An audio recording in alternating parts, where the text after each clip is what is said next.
She didn't knock. The handle turned, and Jennifer Smith, my HOA president, walked into my home like it belonged to her. No hesitation, no apology, just a smirk and a folder in her hands. Inside, documents claiming I owed a $15,000 fine I'd never even heard about. According to her, I had two options: pay up or lose everything I owned. Jennifer thought she could steamroll me like everyone else, but she had no idea who she was dealing with. Tonight, she wasn't the only one with a plan. 3 years ago, Rex, my German Shepherd and military working dog, gave his life in Afghanistan. An IED tore through our unit, and he threw himself into the blast. 6 soldiers walked away because of him.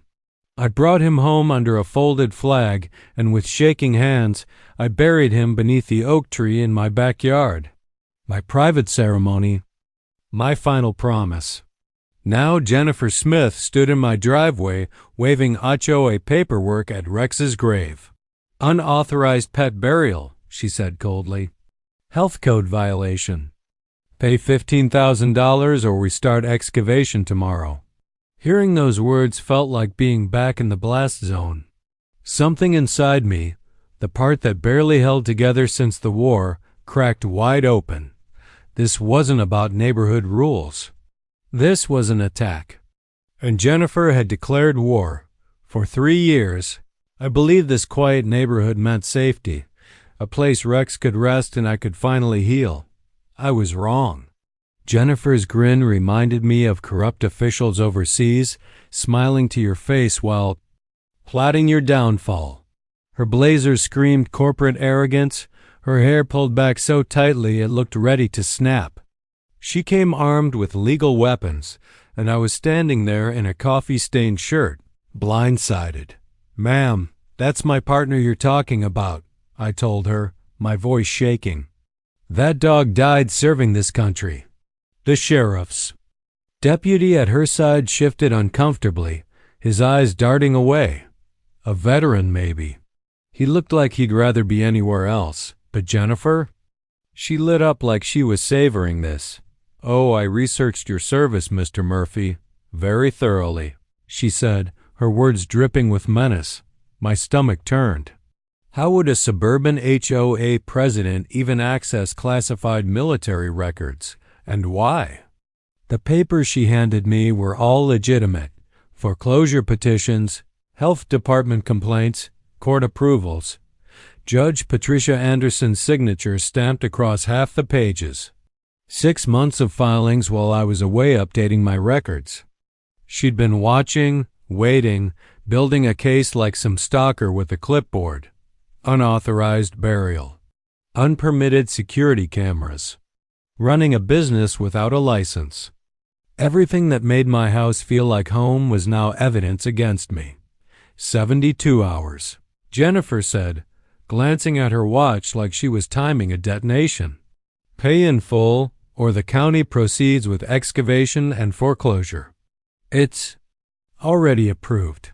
I didn't have to ask how she pulled it off. I knew. Money talks.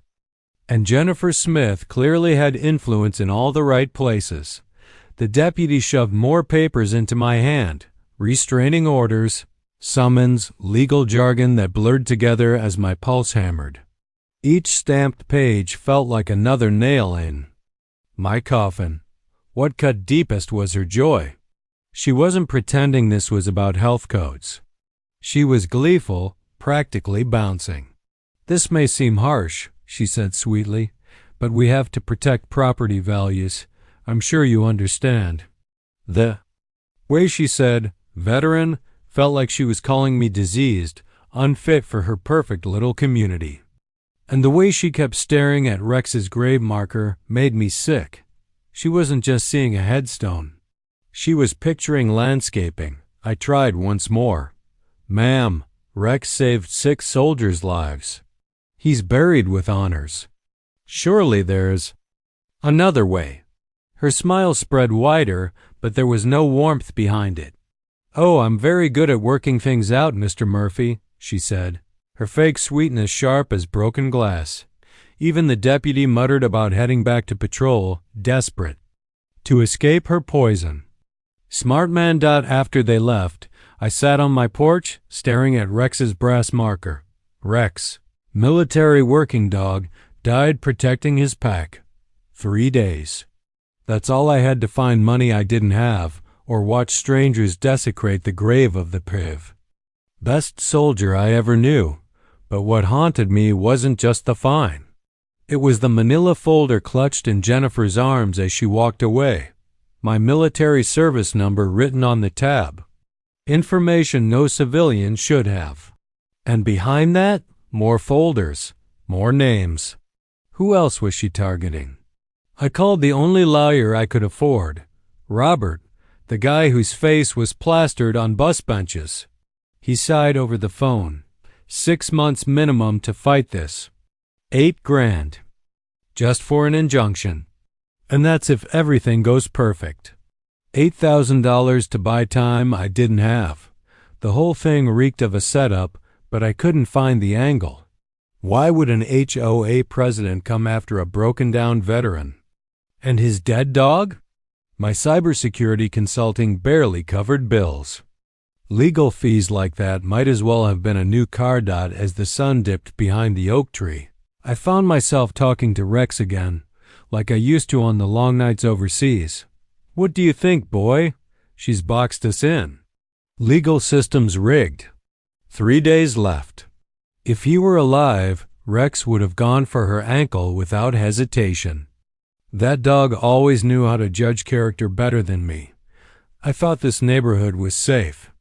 That the system would protect people who had already sacrificed enough.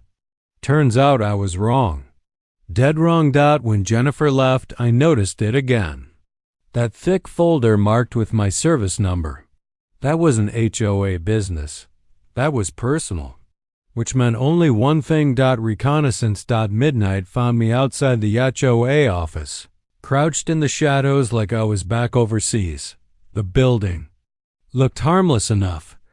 Beige brick, trimmed hedges, tidy little sign about protecting property values. But I knew better. This wasn't a neighborhood office anymore.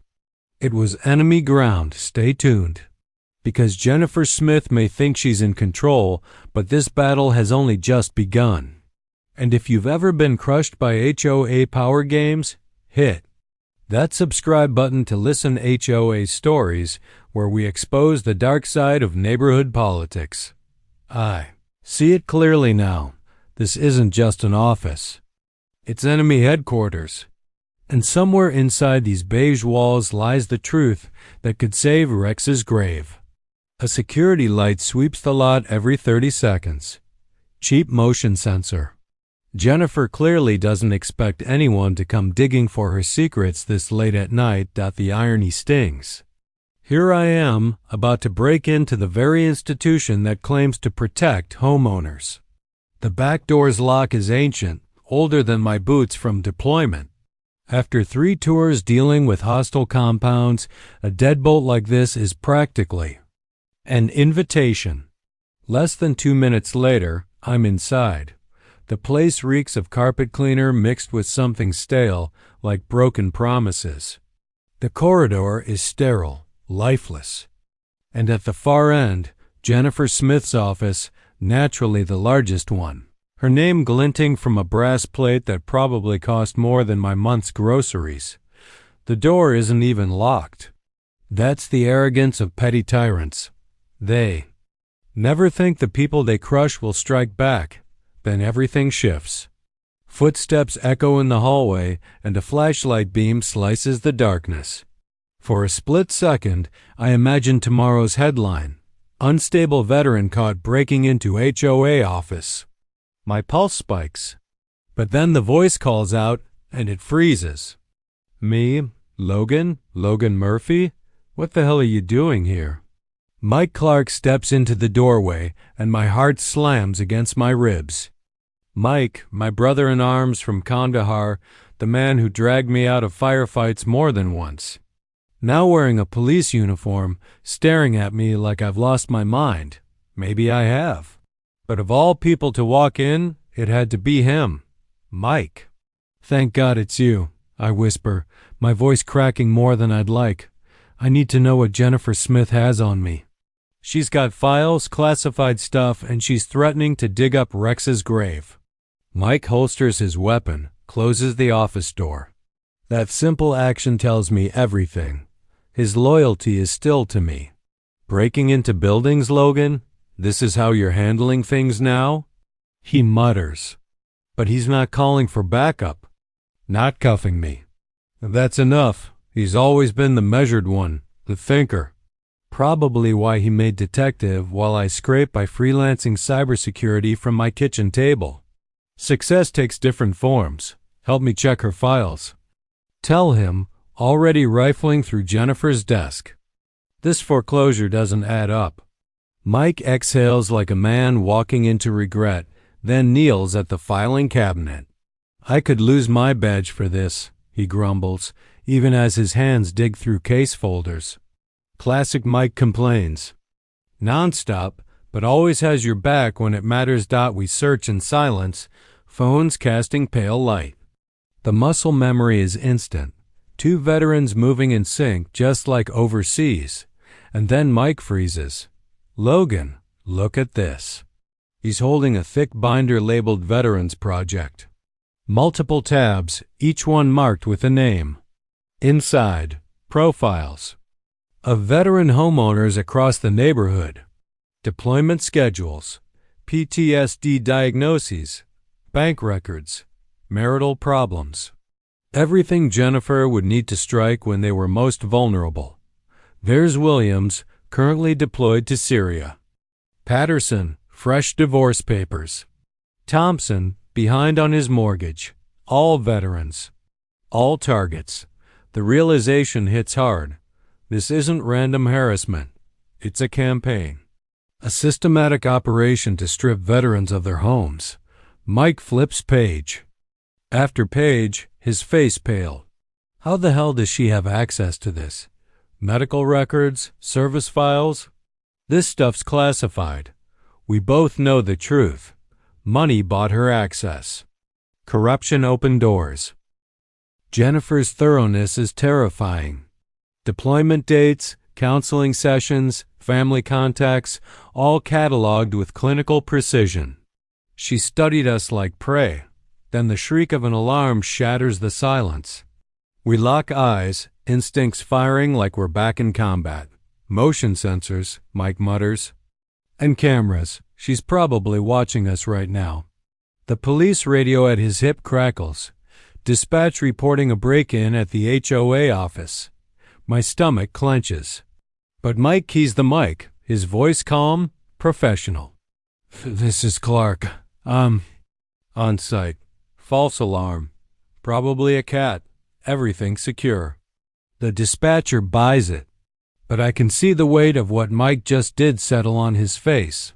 He lied to his own department, for me. Congratulations, I tell him grimly. Now we're both criminals. We carefully replace the files, but not before Mike palms a few key documents while I snap photos of others. Old habits die hard. The blinking red light of a security camera in the corner feels like a loaded gun pointed at our backs. She knows someone was here, Mike warns. I'll cover by saying traffic delayed me, but she's not stupid. She suspects. The thought of Jennifer watching us through her monitors makes my skin crawl. But at least now we know this isn't just a power-drunk HOA president. She has resources, connections, and an agenda. Then I see it. Behind Jennifer's monitor, a folder stuffed with newspaper clippings and obituaries. Military working dogs. Dozens of them. Not just Rex, other K-9 South. Fallen across the country. Memorials. Dedications. Even civilian dogs that belong to veterans. Mike whistles low. What kind of twisted person collects dead dog obituaries? But my mind races.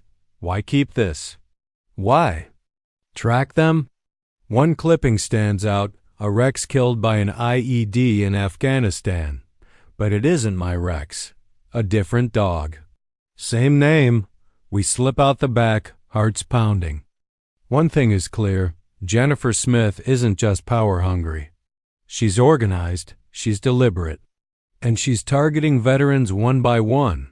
Williams, Patterson, Thompson, 6 families total. All on her list. And now I'm left wondering, will they believe me when I warn them?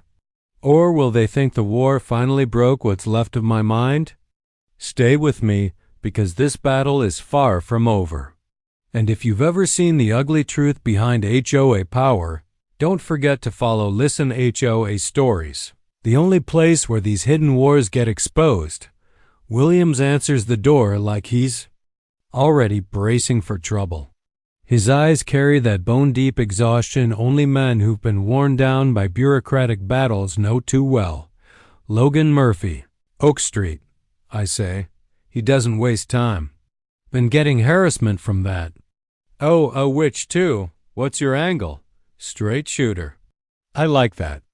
I hand him the photos, his personal information laid out like a military briefing. His jaw tightens as he flips through pages detailing his deployment schedule down to the exact day. Holy, he whispers. How the hell did she get access? To classified records? At Patterson's house, it's his wife who answers. Stress is carved into her face like a roadmap. If this is about those ridiculous HOA violations, we're fighting them in court, she says. Her voice lacks conviction, the sound of someone who's already lost faith. I explain Jennifer's systematic targeting. She calls her husband over, and I watch disbelief harden into fury on his face. All veterans, Patterson mutters, staring at the list. Every one of us vulnerable in a different way. By noon, 6 families are packed into my living room, too many angry veterans and too many weary spouses squeezed into one small space. Thompson brought his teenage son, who keeps staring out the window at Rex's grave marker, trying to make sense of why anyone would threaten a dead dog. The stories spill out. Williams got slapped with a citation for unauthorized vehicle modifications because of a trailer hitch. Patterson's motion sensor lights were labeled a nuisance. Thompson's lawn was deemed improperly maintained, though anyone with eyes can see the man can barely stand after the injuries he carried home from war. She's got intel on all of us, Patterson's wife says, voice shaking. Deployment schedules, medical issues, finances. This isn't harassment, it's strategy. The room falls silent. Everyone knows what it means when classified information ends up in civilian hands. Either there's a leak in the system, or Jennifer has friends in places she shouldn't. Mike's been working his contacts. He shows up with news. Jennifer has called an emergency HOA meeting tonight. Official story, increasing security threats. Translation? She knows we're organizing, and she's setting the trap. We go anyway. Tactical unity. But the second we arrive, I know we've walked into an ambush. The community center is packed, twice the usual turnout. Jennifer's been busy rallying her own supporters. At the front, she's flanked by 3 men in dark suits, not neighbors. Private security posture. And scanning eyes give them away instantly. She puts on her best concerned citizen mask. Ladies and gentlemen, she begins, her voice syrupy but sharp. We've had break-ins at HOA facilities. Coordinated harassment of board members by individuals with documented histories of violent behavior. Her eyes lock on us when she says it. Clever. She's weaponizing our service, turning combat experience into proof of instability. The room shifts against us before we say a word. Her hired muscle moves closer, subtly boxing us in. When Williams tries to rise, one of them steps forward. Sir, please remain seated. Polite, but his tone has the weight of authority that doesn't need a badge. The message is clear. We're outnumbered, outmaneuvered, and being painted. As the aggressors in our own homes, Jennifer frames it like a referendum. Stability and rising property values versus problem residents who refuse to follow the rules. And just like that, she steals the narrative. Old neighbors split from new. She wins before we can even fight. After the meeting, walking home in the dark, I find Mrs. Henderson, my elderly neighbor, waiting by her mailbox. The only person left, who still looks at me without suspicion. She leans in, her voice barely a whisper. "Logan, dear, I saw something the other night. Jennifer. She was digging in your backyard near Rex's grave. Had a flashlight and a bag. She didn't know I was watching." The world goes quiet around me. Jennifer isn't just waging war in the open. She's burying secrets on my own property. What the hell did she hide beneath Rex's grave? The room is suffocating with tension. Neighbors I've barely spoken to fill every chair. HOA board members sit like judges. And at the center of it all, Jennifer Smith presiding as if she's leading a tribunal. Flanking her are polished men in tailored suits, the kind of corporate predators who can turn suffering into profit projections without blinking. Captain Morrison, the police chief, opens the meeting with the dry weariness of someone who would rather be dealing with actual criminals than homeowners. We're here tonight because of allegations of criminal behavior and growing safety concerns. All voices will be heard. Translation? Jennifer's political reach runs deep enough to drag the police into her personal vendetta, and holding this circus inside a police station instead of the community. Hall makes the message loud and clear.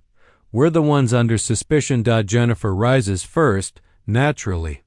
"Captain Morrison, fellow residents," she begins, her voice polished with practiced authority. "Over the past several days, we've documented a series of crimes breaking and entering, theft of official records, intimidation tactics carried out by individuals with known histories of violence." Her eyes lock on me for that last phrase. Just in case anyone missed who the violent individual is supposed to be, I make my mistake then. I stand with the manila folder clutched in my hand, the one holding photographs of her Veterans Project files. With respect, these documents prove Jennifer has been systematically targeting veterans. Deployment schedules, medical histories, financial struggles, information she should never have. I spread the photos across the table, every page a smoking gun. This isn't random HOA enforcement. It's coordinated psychological warfare against those who served. For a heartbeat, the room stills. 5 seconds of silence. And then Jennifer laughs. Not nervous laughter, real, genuine amusement. Like this was the punchline she'd been setting up all along. "Ladies and gentlemen, you see, Mr. Murphy has just admitted to burglary to theft of confidential HOA property. He confesses to felonies in the same breath he waves around evidence obtained illegally." Her framing is flawless. Suddenly, I'm not a whistleblower. I'm the unstable veteran, caught red-handed. Captain Morrison's eyes harden as he studies the photos. "Mr. Murphy, regardless of content, illegally obtained documents cannot be used as evidence. You're asking this community to excuse criminal acts because you dislike the enforcement process. That's not how the law works, and just like that, the tide shifts." Jennifer nods solemnly, embodying righteous victimhood. Then the development. Rep rises a slick man in a $1,000 suit carrying glossy architectural renderings and financial forecasts. "Our expansion will bring undeniable benefits. A 25% increase in property values, new jobs, greater tax revenue for schools and infrastructure." His words drip with polished certainty. The murmurs spread fast. My neighbors don't care about leaked military records. They care about bigger homes, better schools, higher resale prices. Against hard numbers, our fight sounds petty. Williams tries anyway. What about families who don't want to sell? Who've built lives here? The corporate shark doesn't miss a beat. No one will be forced. But those who decline to participate may find their property values stagnating as improvements progress around them. The translation is obvious: sell or be suffocated. Jennifer can't resist delivering the coup de grace herself. She rises again, feigning sympathy. Change is never easy, especially for individuals coping with service-related stress. But we cannot allow personal struggles to hold back community progress. The majority want growth, not special treatment for a select few. Special treatment. She twists military sacrifice into entitlement, and the room swallows her narrative whole. Progress versus obstruction. Community prosperity versus selfish resistance. By the time the meeting ends, she's not only discredited. Use has turned the neighborhood into her army. I leave the station hollowed out, every step heavy with defeat. That's when Mike catches up, eyes darting, voice low. Logan, there's something you need to know about Jennifer. The state investigators ran her background. Her daughter, Emma? She didn't die 3 years ago in a car crash. Records show she passed 7 years ago from cancer. The words hang in the night like a blade. If Jennifer has been lying about her own child's death, then who exactly is Jennifer Smith, and why is she rewriting her past? I sit in the county jail's visitation room, a muted television flickering.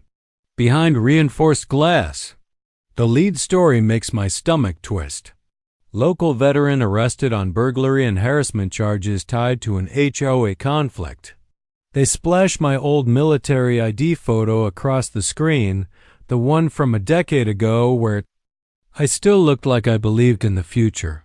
Right beside it, Jennifer Walsh, still going by Smith for the cameras, delivers a performance worthy of an award, standing outside the police station looking like the picture of victimhood. The reporter frames it as an escalating battle between unstable veterans and community safety advocates. I've survived worse places than this cell. But the real punishment isn't the bars or the routine, it's watching Jennifer twist my arrest into fuel for her propaganda machine. She's plastered across every channel, warning families about ticking time bombs disguised as veterans, insisting her neighbors need protection from people like me. She paints me as a liability instead of the man who uncovered her schemes and tried to stop them legally. By the time Mike Clark arrives during visiting hours, I've memorized the news script run 4 times already. My reputation? Shredded. You look like hell, Mike says, sliding into the chair across from me. Good news or bad first? I don't hesitate. Bad, always bad first. He leans closer. Jennifer called an emergency HOA meeting the night they locked you up. She used your arrest to ram through the neighborhood sale. The vote passed 8-2. Only Williams and Mrs. Henderson stood against it. He pushes a document through. The slot beneath the glass. My pulse spikes. Every property in our subdivision must be sold within 48 hours. Refuse the developer's offer, and the HOA will force it through eminent domain. Jennifer has turned me into the perfect scapegoat proof. That resisting her means aligning with dangerous, broken soldiers. The news has a name for it now, Mike mutters bitterly. They're calling it the Murphy effect. Property values sink when people like you refuse to cooperate. Then his voice softens. But the good news? It changes everything. State investigators have been digging into Jennifer. Turns out her real name is Walsh, wanted in 3 states for veteran-targeting real estate scams. He slides over a printout her face, stacked with aliases and criminal charges. They need someone on the inside.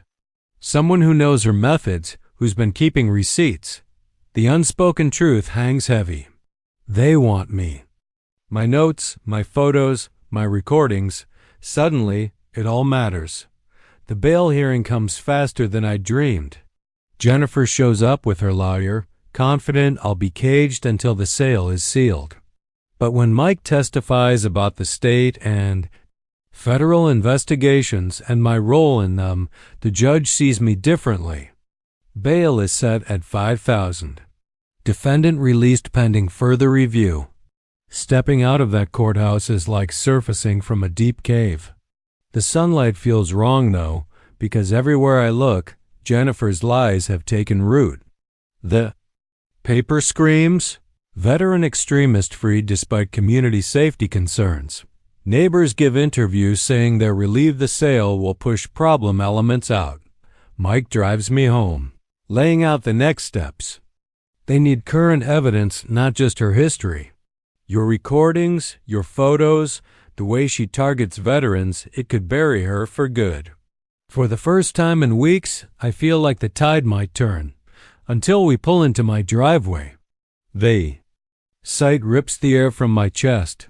Rex's grave, my dog, my brother in every way but blood has been dug up.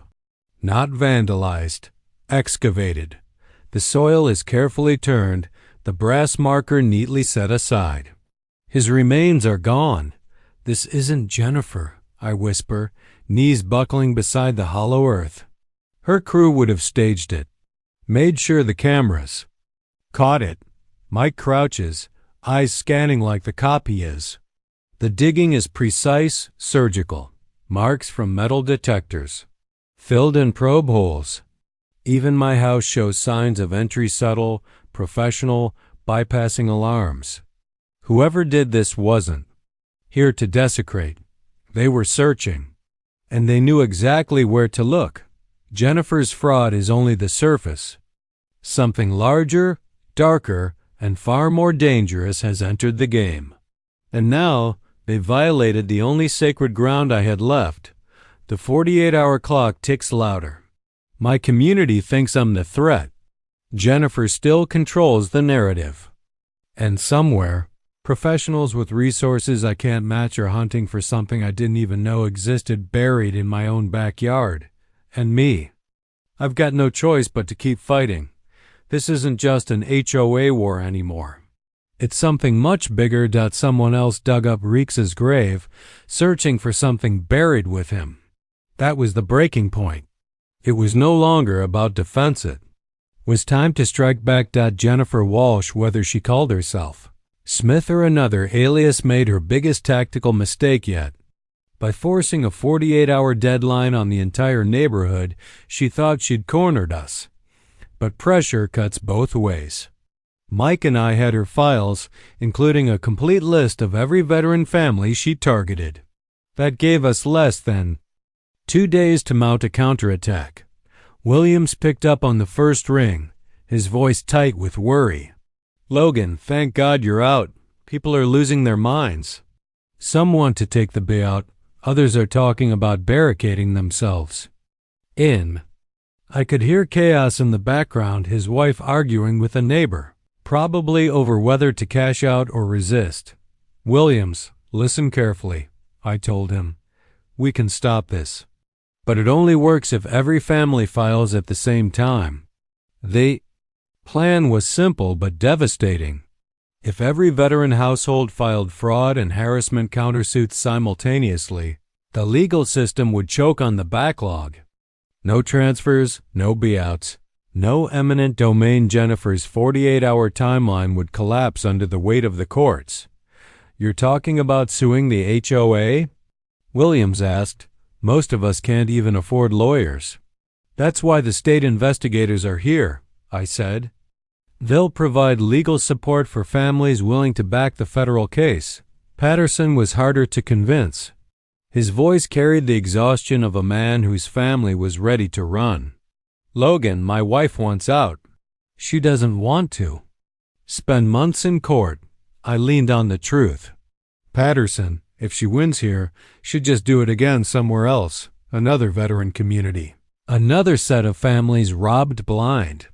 Stopping her now isn't just about us, it's about every veteran she target next." By noon, every veteran family had signed on, plus 3 civilian homeowners tired of Jennifer's stranglehold. 9 lawsuits, fraud, harassment, and illegal property seizure, all filed within an hour of each other. The courthouse hadn't seen that kind of unified resistance since the chemical plant class action suits in the 90s. By 2 p.m., Mike called with an update. Jennifer was at the HOA office screaming at her lawyer, demanding injunctions, desperate to salvage her deal. Turns out she owed the developers penalties if she failed to deliver on schedule. That explained her panic. Desperation makes people sloppy. By 4 p.m., every property transfer in the neighborhood was frozen pending fraud investigations. The developer's attorney stormed into court demanding expedited hearings, but the judge refused. Fraud cases had to be examined carefully, no matter the commercial deadlines. Jennifer's forced sale had just become an indefinite freeze. That's when she revealed her true hand. Instead of fighting 9 separate lawsuits, she zeroed in on me, the man who'd organized them. At 6 p.m., a courier delivered certified mail. New HOA violations, $25,000 in fines. 24 hours to foreclosure. The charges were outrageous. Unauthorized grave site. Improper disposal of biological material. Memorial structures without approval. She'd weaponized Rex's resting place. Twisting my grief into leverage. But what she didn't know was that her timing worked against her. The grave robbery was already part of a federal investigation. Mike arrived with a camera and crime scene tape documenting everything. If someone dug this up while you were in jail, Logan, that's tampering with federal evidence, he said, walking the excavation site again. I noticed details I'd missed. The digging wasn't sloppy, it was surgical. Too deep for just Rex's remains. They weren't after my dog. They were after what was buried beneath him. And then it hit me. Like a gut punch. 3 years ago, in the middle of my worst battles with PTSD, I'd buried more than Rex. I'd hidden my family's military legacy with him. Waterproof container holding my father's Purple Hearts and my grandfather's Medal of Honor. I thought burying them would keep them safe from me, from the part of me that didn't trust myself not to destroy everything I touched. Now, both Rex and those medals were gone. My family's honor, spanning 3 wars and 4 generations, stolen from under the ground I thought sacred. I showed Mike the photos on my phone, the medals, the boxes. His face went pale. Logan, this isn't Jennifer's play anymore. Those medals are worth a fortune to collectors. Whoever did this had intel. They knew exactly what they were after. The puzzle snapped into place. Jennifer's foreclosure threat wasn't about HOA violations. It was about clearing me off this land before investigators tied the grave robbery to a larger operation. She wasn't just scamming neighborhoods. She was working with people who profited from stealing veterans' legacies and selling them on the black market. The development scheme, the veteran targeting, the timing, all of it was cover for something much bigger, a nationwide pipeline of stolen military history. And they had just taken my dog and my family's honor as their latest prize. Someone else had been searching Rex's grave, and the question haunted me. What exactly did they find? What would you do if someone desecrated your dog's resting place? Sometimes the most sacred bonds get violated by people who will never understand. Their meaning. By 11 p.m., my living room looked less like a home and more like the set of a federal crime drama. State investigator Mike Clark sat near the front window, night vision equipment ready, while a forensic tech wired every corner with hidden recorders. Across the room, Federal Agent Morrison briefed us one last time, his tone calm but sharp-like.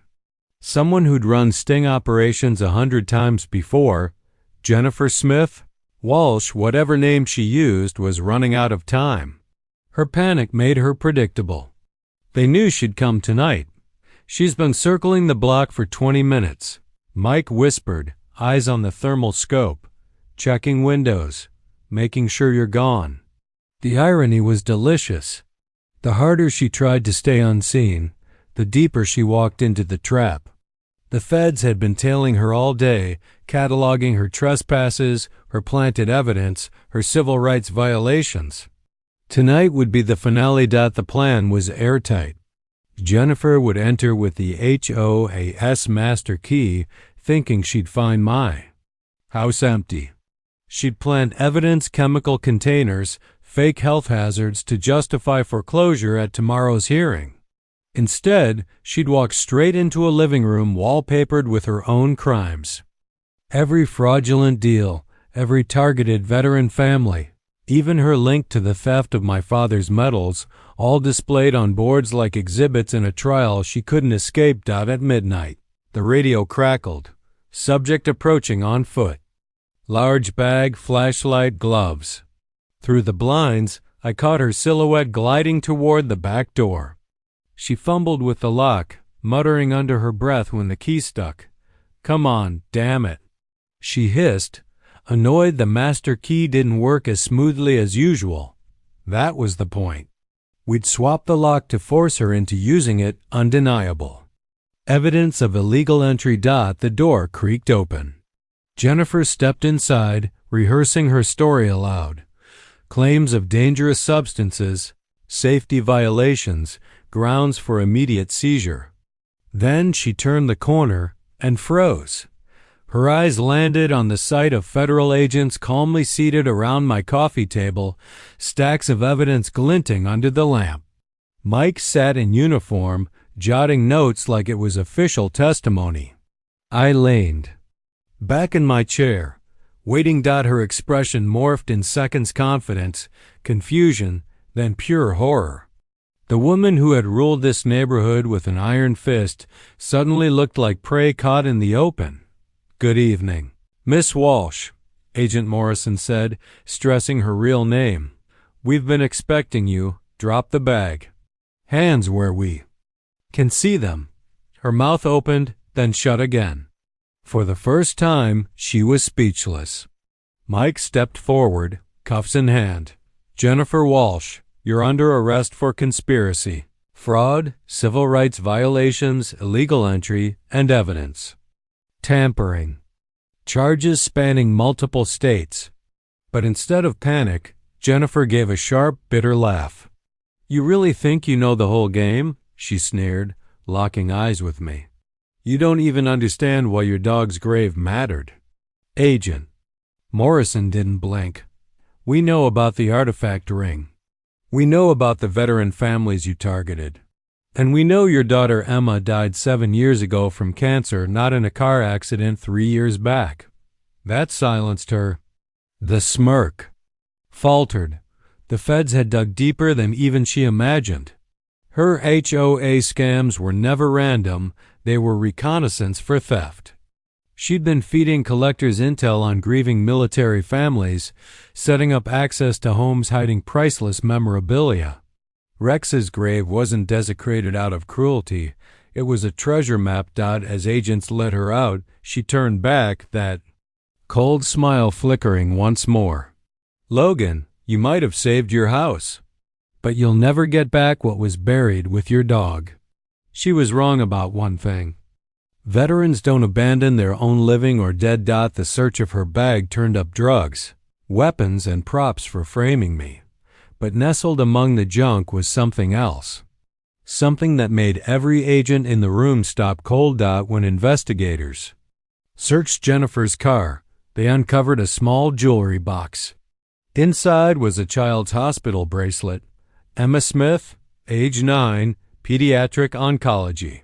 Alongside it, a faded photo Jennifer with a little girl who looked nothing like the Emma from her fabricated, grieving mother's story. Whose child had she really lost? 1 year later, I found myself standing in what used to be my backyard, now transformed into Rex Memorial Park. Dozens of local school children carefully placed handmade flags around the monument, their laughter carrying across the morning air. The brass plaque gleamed in the sun. Rex, military working dog, died protecting his pack. This memorial honors all service animals who gave their lives defending freedom. I'll never get Rex back, but now his sacrifice means something beyond just my own loss. It became a place where strangers understood the loyalty, courage, and Sacrifice he represented. The federal case wrapped up months ago with results beyond anything I had hoped. Jennifer Walsh, whose real name was Jennifer Walsh Martinez, was sentenced to 12 years for racketeering, fraud, and civil rights violations. Her multi-state artifact theft ring was dismantled, with 17 arrests across 9 states. Most importantly, my father's Medal of Honor collection was recovered from a Nevada dealer and returned with full federal authentication. Rex's remains, stolen and desecrated, were recovered too and laid to rest with full military honors. The dominoes kept falling. The development firm Jennifer worked for collapsed under federal scrutiny. Families who had been targeted had their homes restored and were compensated. Williams' bogus trailer hitch violations were dismissed, earning him $15,000 in damages. Patterson's security lights were reclassified as veteran protections, not violations. Thompson's yard issues disappeared when the new association voted to provide free landscaping for disabled veterans. Everyone Jennifer hurt not only got justice, they got healing. Mike Clark was promoted to detective sergeant for his role in dismantling the network, and now he trains other departments on spotting HOA-related fraud. Logan, he told me recently, we only uncovered one branch of this. There are probably 50 other neighborhoods across the country that never realized they were targets. Our community transformed. Mrs. Henderson, one of the only people who ever voted against Jennifer, became the first president of the new HOA. But now, every vote is public, every record transparent, every meeting live-streamed. From dictatorship to democracy in less than a year. The best change, though, is what Rex's memorial became. Scout troops care for the garden. Schools use it to teach kids about service and sacrifice. Veteran families visit with their children to learn about the dogs who fought alongside them. What Jennifer tried to destroy became the foundation of something bigger, something beautiful. The investigation revealed truths even darker than expected.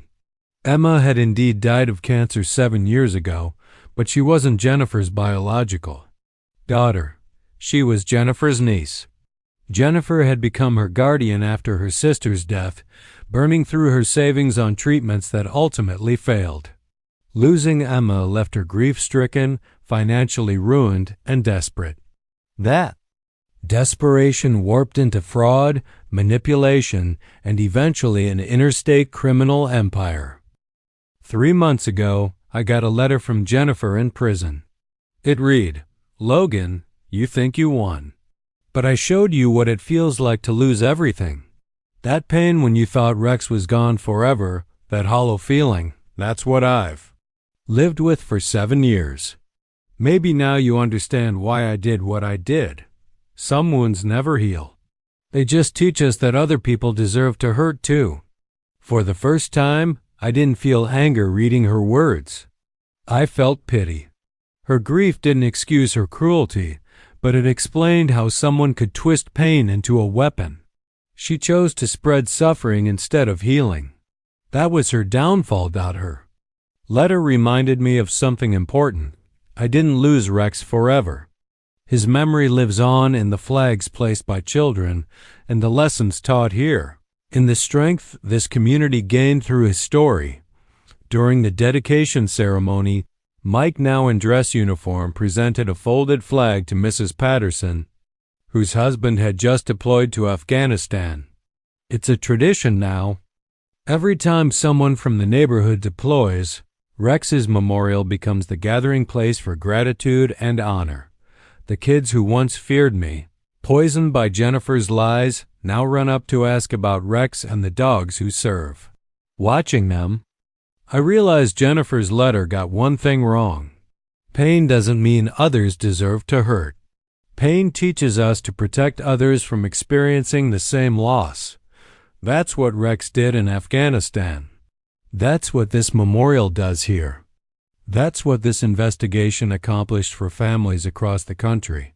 Pain can harden into cruelty, or it can be transformed into protection. The difference is what separates villains from heroes. As the sun set, I gathered the small flags, with Mike restoring the display for tomorrow's visitors. You know the best part? He said, straightening Rex's bronze statue. Jennifer thought she was exploiting your weakness. But you turned all of it, your grief, your PTSD, your loyalty, into strength that lifted an entire community. Walking home, I saw children laughing in yards, parents watching peacefully from porches. For the first time in years, this place felt like home. Not because I fought to keep it, but because it had become worth keeping. Rex would have loved that. He always preferred protecting others over himself. In the end, that's exactly what his memorial does. It protects the truth that some things are worth fighting for, and some legacies deserve to be defended, even after we're gone. This is the kind of story we bring you here at Listen HOA. Stories. If Rex's story touched your heart, hit that like button, subscribe, and share it with someone who needs to hear it. Until next time, protect what matters most.